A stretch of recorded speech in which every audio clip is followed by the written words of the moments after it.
Hey YouTube, welcome back to my channel. Today we have for you this beautiful 24mm leather NATO strap from Bas and Lokes, all the way from Sydney, Australia. This watch band is called the True Fit Rugged Brown Leather NATO on their website. It retails for $95. Bas and Lokes features a wide range of handcrafted leather products, from watch straps to coasters and wallets. This is the only product I've ever ordered from them. I'm generally pretty happy. The leather is really nice, soft, and comfortable to wear all day. So far the sizing holes have all kept their shape. The stitching is very nice and tight, and their little logo underneath the keepers is also very nice and subtle. However, I do have a problem with these keepers. On their website it says that it features floating keepers, but I wouldn't consider this floating at all. They're stuck in between the stitching. There's no adjustability here. I did opt to emboss my initials on this end, which it might be a little cheesy, but I thought it'd be a nice little finishing touch. I don't have any personalized watch bands. When I purchased this strap back in 2019, I feel like there weren't very many options for high quality 24mm leather NATOs, which is why I went with Bas and Lokes. But now as I sit here looking back at the purchase, honestly I wouldn't do it again. For a $95 band, I have a few complaints. First is the placement of the keepers and being not floating. Secondly, and I think more importantly, is on the website it says that the edges are fit with a groove for a handsome aesthetic.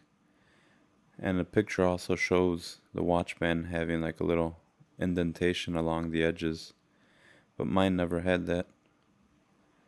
And then when I received the watch band, it was a lot lighter color than any of the pictures on the website. So I ended off taking a black kiwi shoe polish and applying it, and now I think it looks pretty cool.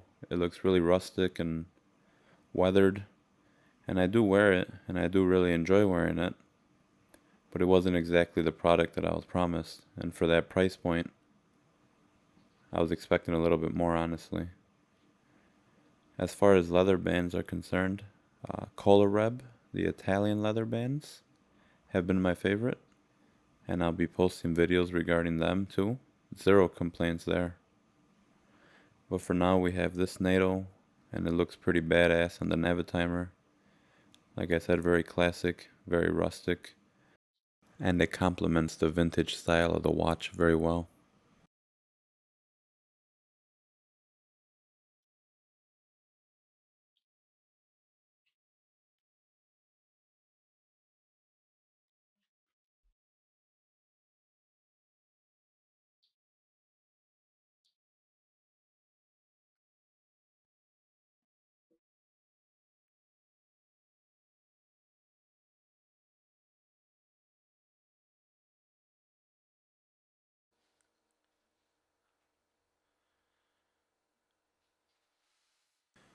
You can see mine looks very distressed, and it actually, a lot of that happens when squeezing it through the spring bars. It's pretty tight.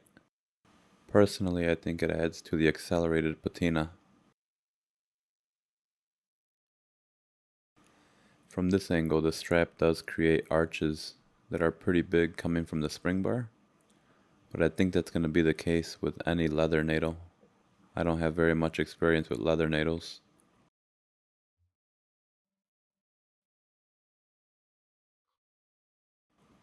Once again, I have a problem with the position of the keepers.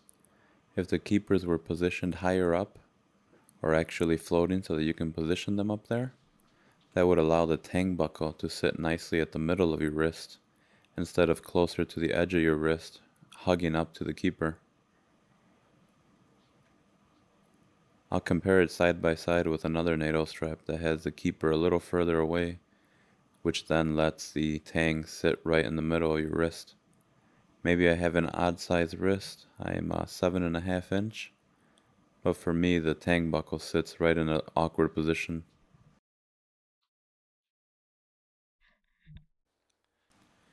Here's the watch on my blue Shark NATO, which by the way I'm completely in love with. And you can see that the tang sits in the middle of my wrist rather than at the edge, because it's a little further from the two keepers, and it actually features a floating keeper where I can adjust it upward. I will be posting more videos of the variety of Blue Shark straps that I own, but for now I just wanted a comparison for the position of the tang in relationship to the keepers.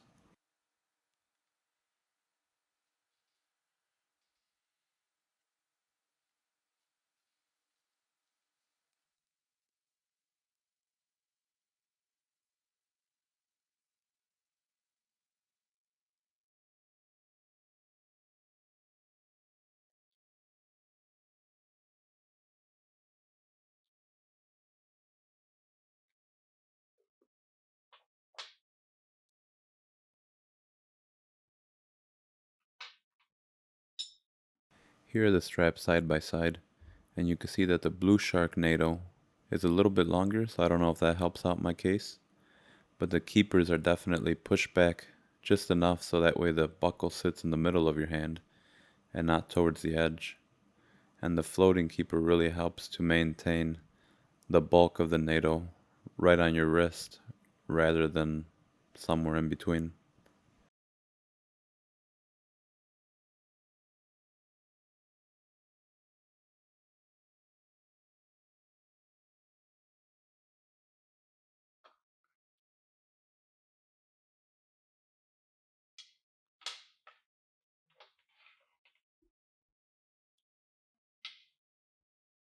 So unfortunately, even though it seems like I'm really bashing the Bas and Lokes watch band, I still wear it. I still think it looks really cool, and I'm happy with the way my watch looks on this leather band. It's just not what I was expecting, and it's just my observations. So I'll put it back on so that way you could get a look for yourself in case you're considering getting a Bas and Lokes leather NATO, or just any leather NATO at all, or a brown strap on a Navitimer.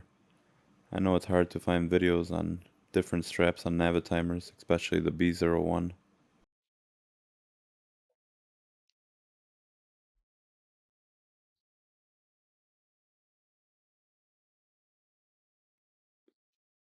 This is the 46mm B01 Navitimer on a 7.5-inch wrist. It's definitely a big watch, but it was made big for a purpose, and I love it. Also, the 46mm is the only way to get the display case back. So I hope somebody found this video helpful, and I would greatly appreciate it if you like and subscribe to my channel so I can continue making content. Thank you. Have a great day.